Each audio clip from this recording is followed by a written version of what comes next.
Hey everyone, Dev with Crime Hive, and we are doing a segment here. I've been doing the disturbing crime of the week, and this crime fits within that, but it's really what I'm going to focus on this entire video because it involves so many different aspects, and I've got access to the arrest affidavit.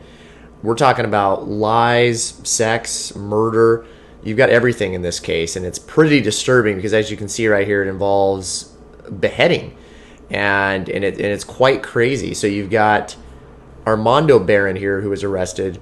You've got Britany Barron, his wife, and then you've got this man in the middle, Jonathan, who was the person that was murdered. So that's what we're going to talk about in this case. Pretty crazy case, and I'm going to go through the details and essentially tell this story to you all and explain to you how this happened. So pretty crazy amount of details. Before I do, again, this is Dev with Crime Hive. If you like these kind of videos, just be sure to subscribe and hit the bell notification to all if you like more updates on this case and other cases that I'm covering. So let's talk about this case here. So looking at the arrest affidavit, this is from New Hampshire, and we're looking at, you've got Armando Barron, who I just mentioned, accused of capital murder here. So, and this was on September 24th, not too long ago. We're looking at October 1st right now, 2020. So as I go through the affidavit, you've got the detective here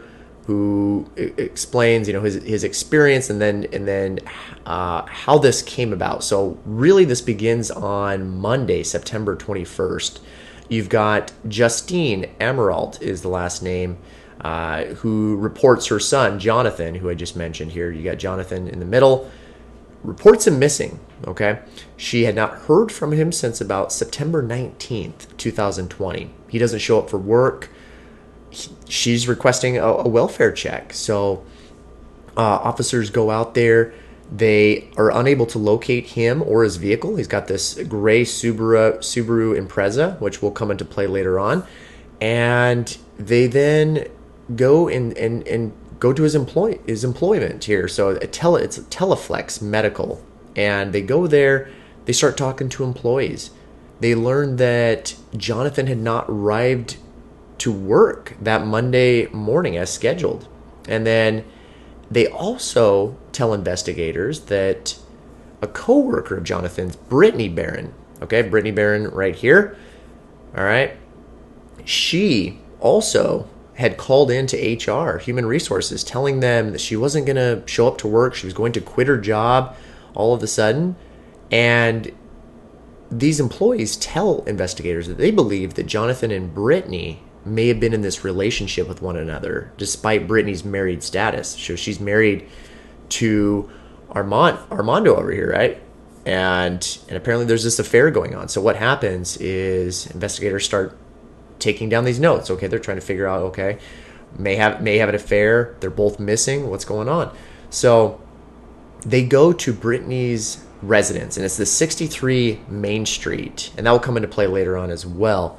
And they go to the address. They speak to Britany's mother-in-law. Okay, so Armando's mother is there. It's Maria Elena, I believe, is how you say it. And so she tells them that Britany and Armando had gone hiking in North New Hampshire, and so she's watching the children, and so what happens is Britany and Armando live in this adjacent address. They basically live; it's basically connected to each other with this address, and so they live there, but they're not there. So investigators then find out later on the 21st of September, about 10:20 p.m. we learned that Armando Barron's vehicle is parked at that address where they live. And so investigators stop him. They make contact. Or they just make contact with him. And they find out he's driving this 2008 Jeep Patriot, okay? And they start asking Armando where his wife is. So he goes into this interesting tale where he says that he last saw his wife in the overnight hours of Saturday, September 19th. Okay, this is going into Sunday, September 20th at about 2 a.m. He says that he dropped Britany off on the side of the road at Temple Mountain in Temple, New Hampshire. And then he says he left her allegedly told him that she told him that she was going to go camping with friends. So he starts talking about how, their marriage isn't going very well. He didn't want to he didn't want to go home, so he drove around, and apparently he drives to Errol, New Hampshire. And that's really important here because that is going to be part of this crime scene that we're going to talk about here. But he actually tells them that he drives to Errol, New Hampshire, and then he turns back around and he goes home. That's over 3 hours if you're looking at this map here. I'll show that here, and I will explain where that comes into play here in a minute. But right here, you've got Jaffrey, New Hampshire. That's basically where Armando and Britany live, and they drive. I mean, this is hours away. It's over 3, almost 4 hours away to Errol, New Hampshire. Okay, so this is what we're looking at here. They make this drive out there, but he's apparently saying that he just goes there and then drives back. Doesn't really give much context on what he was doing other than he needed to clear his head, so to speak. So what we learn from there is detectives are still taking notes, trying to piece everything together. They then speak to friends of Britany, and these friends tell investigators that they were receiving text messages from Britany, and she starts talking about how she's not going to be able to see her children anytime soon. She's going to start a new job. She may go over to New Mexico where her sister lives. She starts talking about how she couldn't speak with them any longer, or that she told Jonathan that she could not speak with her anymore, and that she needed space from Armando, and she wouldn't tell her friends where she was, right? So Tuesday, September 22nd, the New Hampshire State Police then actually start tracking cell phones. Okay, they have enough information. These people are missing. Suspicious circumstances are involved. So they get the call details for Jonathan's Verizon cell phone under exigency, right? So it's important that they find him. They're concerned about his welfare. They are able to get this information, and they start looking at the cell towers. They find out that Jonathan was in Jaffrey. He was at Britany's residence at one point. He was at his work, and then it just kind of cuts off. It doesn't connect with any other towers. So they just see it around that area, and they don't really have much other information to go off. And so they then look at the cell phone records for Britany, and what that indicates is we're going through the details there, and it's also apparently what they find out is that they're moving in tandem. Both Britany and Jonathan's cell phone records are moving in tandem with each other during September 19th through Sunday, September 20th, when Jonathan's device just stops communicating with the cell tower. Okay, so it's like they're together. It seems like everything's matching up with the data, and then all of a sudden, you've got Jonathan's cell phone is off, or it just stops communicating. So, little suspicious right there with the cell phone data. Now, it also mentioned that Britany's cell data had picked up in the Errol area that I mentioned. So that was that close to 4 hour drive from where they live, and then the device stopped communicating with the cell towers there. So they did pick up that area in Errol. Now, on September 22nd, this is where it gets a little crazy here. It goes from this potential hiking trip to now we start to learn what really happened, and so I'm going to give you some context here. September 22nd, you've got the Fish and Game officers. They find a campsite, and this is in this area. That's in that Errol area, just kind of in that vicinity. They approach this campsite and they find Britany. Okay, there's a tent. They see, when they make contact with Britany, they see that she's got this pistol in a pouch on her midsection. They immediately are having these red flags. They see this large item covered by this brown tarp, and this tarp had sticks over it, branches over it. I mean, they're just basically covering this object. Later would be identified as Jonathan's Subaru, right? So they're kind of like, what? Why are they camouflaging this vehicle? And so they basically, at this point though, they're just like, hey, Britany, you need to pack up and leave. You're trespassing. It's not lawful to camp here. We'll find out how those Fish and Game officers actually got called out as we go through the affidavit. So a lot of these things will be pieced together, and I'll come back to them as well. But they did find her. They contacted her, and And it was just going to be this trespassing deal. They just wanted her to leave. And while she's packing, she says to them as they're leaving, she's like, I'm in big trouble. That's what she tells them as they're walking away. And so the officers return back to the site at Britany's request, and they then see these drag marks in the mud. Okay, so this is where it gets a little crazy here. So they see these drag marks in the mud. They look up and they see this bound object wrapped in a second tarp that was in a small brook. Okay, so like a small stream. It's basically in water. They're like, okay, what's this tarp doing? It appears to be in the shape of a body to them. So now they're really, really wondering, something's really suspicious here. They detain Britany. They place her into handcuffs, and they end up transporting her to the police department. They're looking under the tarp. They get a license plate. Comes back to Jonathan's gray Subaru Impreza. Okay, then they go back to the other object that was in the brook. Right, they see this body wrapped up in a tarp. They actually see blood pouring out of the tarp into the water at one point. Okay, so pretty gruesome scene right here. So they call out the medical examiner. They start evaluating it, right? And we learn more information. So they see that there was obvious the head had been removed from the body. Okay, so the head's gone.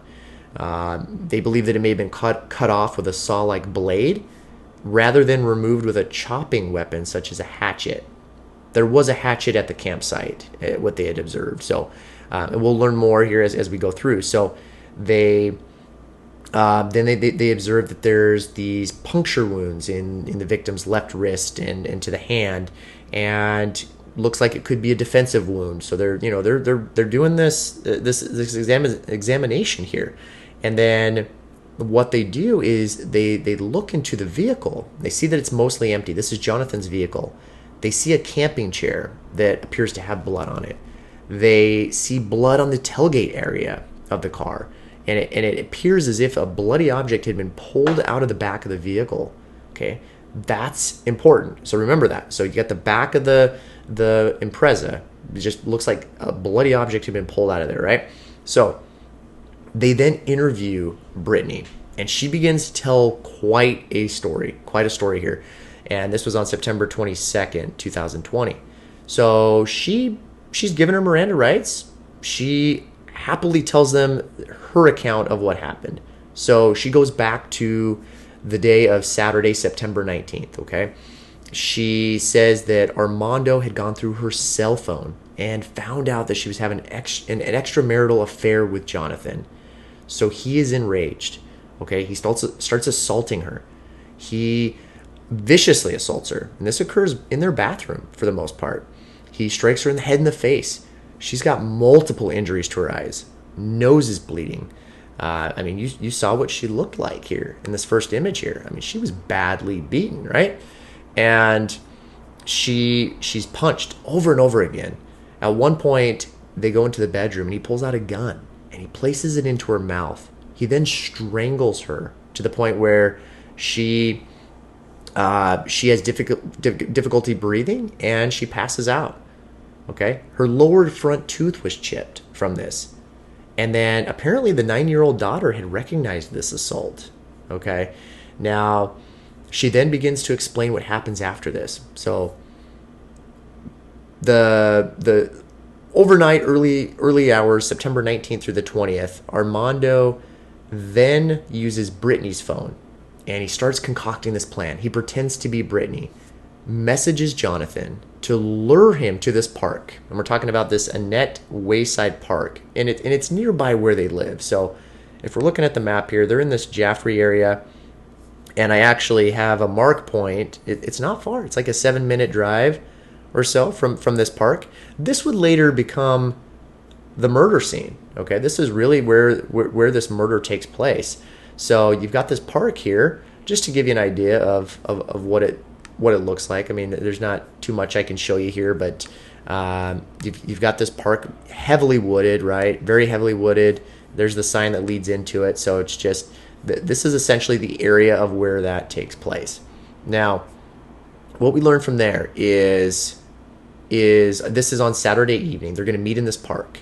And what happens is Jonathan goes to the park. Armando's still attacking Britany, okay? Blood's getting into their car. It's getting into onto the seatbelt. She's bleeding all over still. He just continues to strike her. So they meet Jonathan at the park. And Armando just apparently, I don't know how, they don't explain how this happens necessarily, but he just violently assaults Jonathan. He then takes a handgun, places part of the grip of the gun into her hand, into Britany's hand, and basically tells her to shoot Jonathan. She won't do it. She won't pull the trigger. So then Armando starts, and Armando apparently is just directing Britany at this point to do everything. So this is when we started learning some of these gruesome details here about it. Apparently Armando is directing all of this according to Britany. So we learned that Armando then says, okay, I want you to then place your foot on Jonathan's throat to kill him. So she places her foot against Jonathan's throat, but she won't push down. She won't put enough force down. So, Armando's getting really upset by this. He then orders Armando orders Jonathan at gunpoint to get into the rear of the vehicle, right? This is the Impreza, his vehicle. He gets in the back. Armando orders Britany to slice Jonathan's wrists with a small blade. And she does that. She actually cuts his wrists. And then during this process, Britany notes that Armando was wearing these blue shoes, which would become important, become evidentiary value. So she's wearing these blue shoes. What we learn from there is Britany's in the driver's seat of the vehicle, and Armando is in the passenger seat. Armando then turns around and he fires a gun 3 times at Jonathan. 2 times in the head, 1 time in the chest, all right? Or twice in the chest, 1 time in the head, sorry. And then so the first 2 rounds apparently were a 9mm round. The third round was a .45 caliber round, which is pretty interesting, right? She tells them that this gun, called a judge gun, which is capable of firing multiple sizes of ammunition, was used in commission of this crime. And so that's kind of why I had an image of this here, just to give you an idea. These judge guns, these are revolvers. So you're looking at this particular one that he had was a 5-shot revolver, and apparently he had fired the 2 .45 caliber rounds, and then there was also the 1 9mm round that was fired, or vice versa, 2 9mm rounds, 1 .45mm. So then what happened? So he's been shot multiple times. This is in the back of the vehicle, and now Armando says, okay, orders her to basically go back to the house so they can pack and go camping. Okay, so Britany packs up. They then leave. She's driving Jonathan's Subaru with his body in there, and they drive towards Errol, that place that I mentioned. Okay, so there's a camping area that they're going to go to, and this is where they set up this campsite. Now, he communicated to her that once the sun came up the next morning, he would forgive her. That's what he communicated with her. So pretty crazy things going on. You can imagine the frame of mind as I'm reading this, what's going on with their mindset. Where are they at mentally with all this? So pretty crazy. And as we continue through here, we learned that there was a few stops. Armando had purchased, so they stopped. He purchased 2 tarps. He purchased lighter fluid, a container of scrubbing bubbles cleaner, and a shovel. Okay, so then they end up going to this campsite. Now, gets a little crazy here at this point too. So Armando then orders Britany to cut off Jonathan's head, okay, so that he could not be identified through dental records while he dug a grave for the head. Okay, so this is crazy. Britany actually removes Jonathan's head using a saw, all right, and then used a smaller blade to finish this cut, according to the affidavit. The head was then wrapped up, put into a grave, and the grave was then covered with dirt. So pretty crazy, all right? Britany's then ordered, apparently, to wrap Jonathan's body in a tarp, and Britany was told to dig a grave for it. And so, at one point, Armando goes and gets a different shovel. Armando was telling Britany that he intended to drive to Keene, another area, to send text messages from that area. So on Jonathan's phone to say that everything was okay. So he's trying to plot and plan. He obviously doesn't understand cell phone data, how it's gathered, and he's trying to cover it up. Doesn't understand that that it's not going to help him. But anyway, he's concocting all these things to do to prevent himself from getting captured, right? So he then comes up with another idea. So he orders Britany to come with him to an area where there was cell service. They go to this area nearby, not too far away from the campsite apparently, and they stop the car, and he smashes Jonathan's phone on a rock, right? So he gave the phone to Britany, and then Britany was ordered to throw the phone. Britany was ordered to throw part of the smashed phone out on the passenger side window when they drove near the water. And then Armando throws another part of it out the driver's side window. So you got Britany throwing out part of the smashed phone. He's throwing out part of it. They're trying to get rid of evidence, right? And Jonathan then instructs her to send text messages from her phone so that she can tell people that she's okay, and to tell them that she was leaving for a while to clear her head. Okay, so he's putting all this together, apparently ordering her to do all these things. Now, we learn that Armando drove Britany back to the campsite. Armando then tells Britany that he has to go back to the house and that she better have disposed of Jonathan's body and have that complete when he gets back on that Friday. So what we learn from there is that Armando then leaves this area. He leaves the judge handgun there in this backpack, which we'll come back to here in just a minute. He tells her to hide it afterwards, that she can use the gun if she needs to protect herself from wildlife, and also gives her another 9mm pistol, multiple guns. And then another thing here, so investigators end up actually going to the campsite, and they see this white trash bag, which Britany stated she placed the bloody clothing worn by them during the commission of these crimes. So they're trying to cover it up, but investigators are finding all these different pieces of evidence. So they find this trash bag with clothing. They then find the backpack with the gun, the five round revolver. They do find that there were 3 empty bullet casings. And remember that we had the 2 to the chest, 1 to the head. They find 2 live rounds of ammunition still left in there. And they then recover the saw. They recover a machete, a hacksaw, and a small knife. Those items appeared to have visible blood stains. So they're putting all this evidence together from that campsite. And then as we continue to go through the affidavit, they basically go to the area where Jonathan's broken cell phone was. They find pieces of that. They even document in there that there was no other litter or debris in that area. And they're just finding these little pieces of the phone. There's no other garbage or litter or anything like that around the area. That's important when they're documenting these things in these cases. They go to that someone is being convicted of. They want to try to limit any form of a defense, and that's a perfect example of that right there. So what happens next is they interview. They've been interviewing Britany.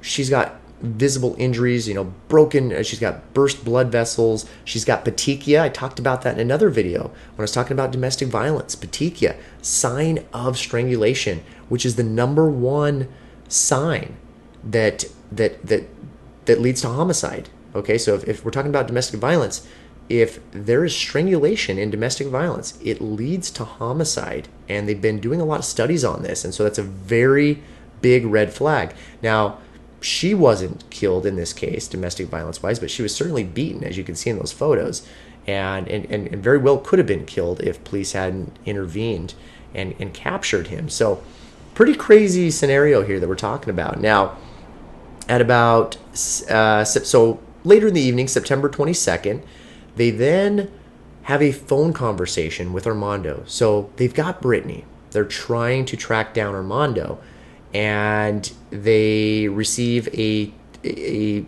phone call, return phone call from a different phone number. So they're trying to reach out to him on this other phone number. He reaches out to him on a different number, says, he starts becoming defensive with them, says that, I've been fired from many jobs, and police didn't just come showing up looking for him like they were looking for Britany. So he's very suspicious. He doesn't want to meet with investigators. He's defensive. He is avoiding that. Now, as he explained, we need to see if Britany's physically okay. We need to make sure that she's okay. So I'm going back to the 22nd here, where they're still trying to find Britany. They hadn't found her at this point. So I'm kind of going back and forth. They do this in the affidavit, but at this point, she had not been found. They needed to make sure that she was fine. So what happens from there is he said that he was going camping in Errol and he couldn't go and speak with investigators. And then the investigators are trying to, offering to meet him halfway so that he can meet with them. He then agrees to actually drive to Jaffrey, which is in that area where they live, but it would be about a 2-hour drive. But he said he would do it. He never does show up. So police immediately think, okay, he had no intention of meeting up with them. Something is wrong. Something is amiss. They then, after this incident, so they basically get probable cause at this point to arrest Armando for felony second-degree assault, and this was for the strangulation of Britany. They still don't know about the murder at this point, but they do have enough for a felony charge against Armando, and they want to find him. They're also concerned that the 9-year-old daughter, who may have been a witness, who's with him, may also be in danger. So they put this bolo out, be on the lookout, right? And they're looking for him. They're trying to find him. They realize that he may not be in the Jeep Patriot anymore. And so they actually find the Jeep Patriot, and it's got mud all over it. They actually find dark red stains consistent with blood on the interior of the driver's door, the rear passenger seat, the middle of the bench. So they're piecing all these little things together, and they're trying to figure out where he's at, what vehicles he might be in, and they then try to identify the occupants of the building that was at 63 and 65 Main Street. That's the address where they live, but they wanted to identify the occupants, secure that building so they could then obtain a search warrant at this point. So they still don't have Armando, right? They're now conducting the search warrant. They then end up knocking on the door. They talk to Rolando's mother, and she confirms that that Armando's not there, but lives there. Okay, so they basically start searching around, and they find this blue pair of shoes outside the entry on the back porch. Those blue shoes were the same shoes that were involved during the murder of this crime. Okay, so they then learn that there is another vehicle that Armando got in a hold of, and this is a gold Toyota Tundra. So they figure out that he's driving another vehicle. They put out this information, and lo and behold, there's a deputy. Let's see, where was he? It was a trooper. He actually found the vehicle driving on the road, and he actually stops the vehicle. So Armando's operating this vehicle. 9-year-old daughter's in the passenger seat, and he stops him and he arrests him. So pretty quick arrest after these turn of events, after they're doing the warrant and so forth. So they then bring Armando back to the station, and they look at him, and they actually see that he's got scratches on his right wrist. He he doesn't really have a lot of other injuries, but he does have some injuries. He's got, it looks like they had dried blood on the back of his left leg, so he's got dried blood on his leg. They actually conducted a body warrant. They actually executed what's called a body warrant while he was in custody to get this evidence from him, from his person. So they then, and we're getting towards the end of this here, so bear with me. This is a long affidavit, but want to give you guys the information in this. There's a lot of information. Want to give you some good context with it, though. This is definitely one of the longer affidavits that I've read on a case like this. So as we continue through, we learn a few more things. We learn that on the morning of September 23rd, You've got Armando and his mother. They're talking about maybe stockpiling some food because of COVID-19 and burying it in a manner where animals couldn't get it. So really strange, right? Had nothing to do with that. Armando's purchasing several bags of soil, Home Depot buckets, bags of cement, and apparently they were going to bury this food. But we'll learn that there was no food involved. And investigators are seeing that, he's purchasing sandy soil, 3 bags of quick drying concrete. He's purchasing, topsoil, a shovel, all these things, blue tarp. You've got, bags of either concrete or topsoil under it. No groceries or food, okay? He's purchasing all these things to help cover up this crime, and they're just putting this all together in this affidavit to lead to all these pieces, the totality of this arrest, right? So really interesting what he may have tried to do to cover up this crime, and with these items here, with the concrete, the quick drying concrete, all these things here. So as we continue to go through, we learn also that at one point a forensic interviewer interviewed the 9-year-old daughter. She did say that she heard arguing in the bathroom at some point, but then her grandmother had moved them to the other side of the apartment. So she didn't really give much information. Maybe she knew more, maybe she was coached, but typically when you're dealing with a forensic interviewer, they are very good at extracting information from a child. I mean, they're professionally trained to interview children, and she didn't really give him much information from that. So I found that was very interesting there. Now, as we continue to go through this, there are a couple bits of information here that lead to how Britany was found at this campsite, right? And this is how we learned. There were these hunters that were off out in this area. They were actually searching for bears. They had these bait setups, out in that area. They see, during the incident, they actually see Armando, and he's driving through on these logging roads and all this, and they actually try to communicate with him, hey, we're hunters. We've got a bait site about 100 yards away. We've got a bait site. He just kind of mumbles to him apparently and just kind of drives off. Well, they're in that area and they keep checking back. They find out that they're camping at this site, and they're going back there. They're checking. They're seeing if they're leaving. They're trying to get a license plate because they know that no one's supposed to camp in this area. There's no overnight camping there. So that is how Britany was caught at this remote campsite. It was from these hunters who were just very persistent. When they got out of the woods, they called the fish and game to report the camping violation because, they had this bait site 100 yards away, and you've got these campers set up in that area. So that's how they were found out. Now, couple other things as we go through. The Subaru was partially hidden, and let's see. And Armando began to take Jonathan's property out of the Subaru to burn it. So we start to learn more pieces of what happened while they were out at that campsite.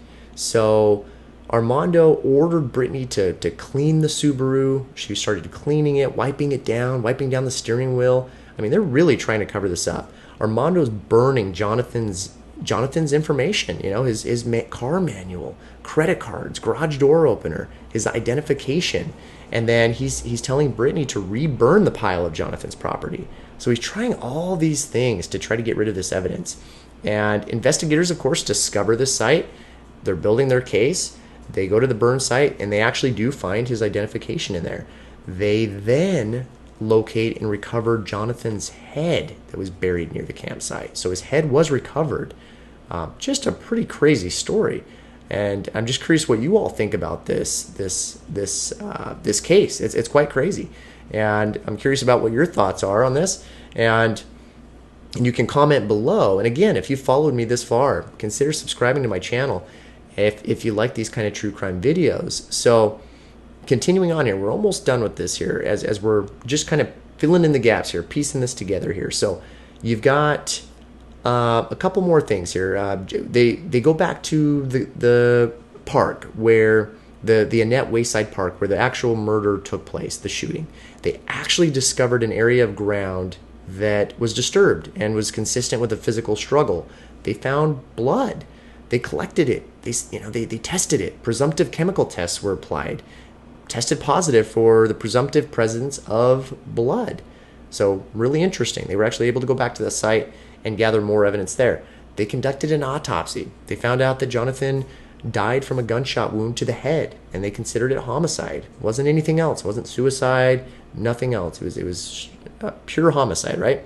They then had their probable cause to believe that Armando had committed this crime of murder. So that's really what led to that charge. Now, what's interesting is in this photo that I showed you earlier, we learned that Britany was actually charged with a crime as well. And I'm actually very curious about your thoughts on this. She was charged with falsifying physical evidence. Okay, altering, destroying, concealing, removing anything with the purpose to impair its verity or availability in such proceeding or investigation. So she's got these charges. She did wrap up the body. She was cleaning the car. She was doing all these things. She actually removed Jonathan's head, buried him. Now, my question to everyone here is: do you think she should be charged with these crimes? Do you think? I mean, she's clearly beat up, bruised. Do you think she should be guilty of that? Do you think she was ordered to do this and was just trying to keep herself alive? Do you think she, based on a lot of this information that I've given you, do you think she was involved to the point where she should have been arrested? I'm just curious. I'm a neutral party here, obviously. I'm just curious on your thoughts on that. I just found that really interesting. She appeared to be a badly beaten domestic violence victim herself.